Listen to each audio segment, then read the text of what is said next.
Joe Paterno. Now I know I'm kind of late with this one, and that's because, well, two things.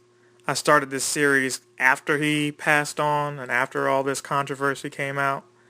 And secondly, it should have been the first one of this series that I did, but I held off on it for a while because I wanted all the facts to come out.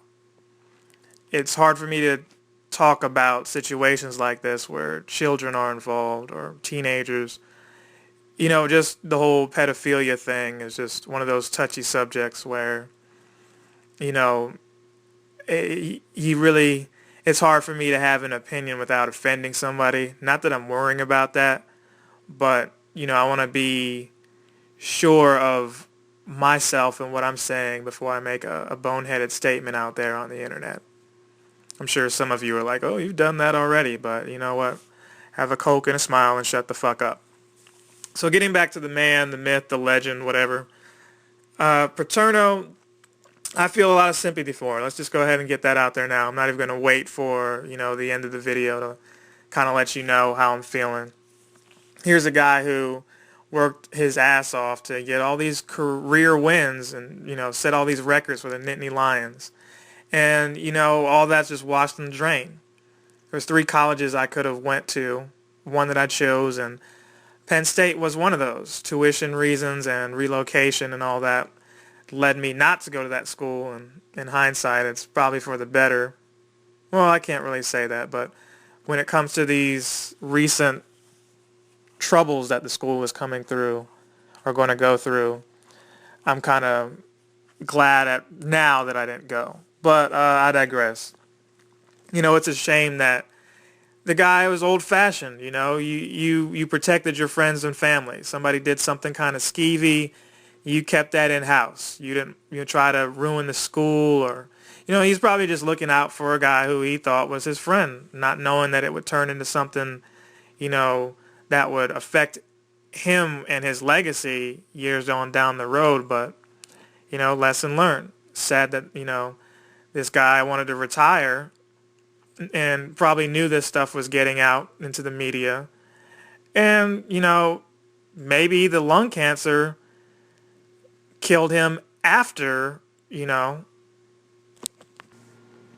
the announcement that he was going to be stripped of all of his titles, records, what have you.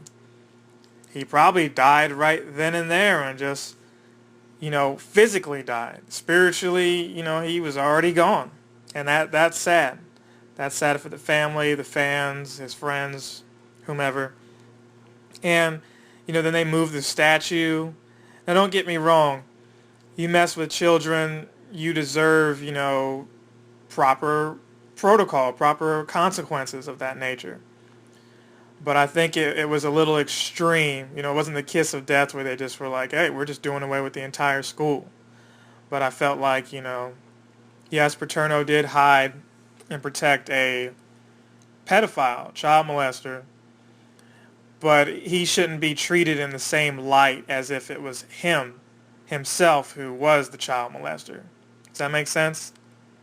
I feel like more scrutiny has been attributed to him as a coach than, Sandusky will ever receive.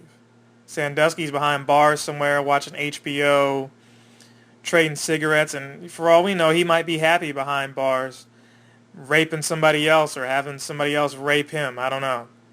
Don't really care. Fuck that guy. But my point is, he'll die however many years, he's got left.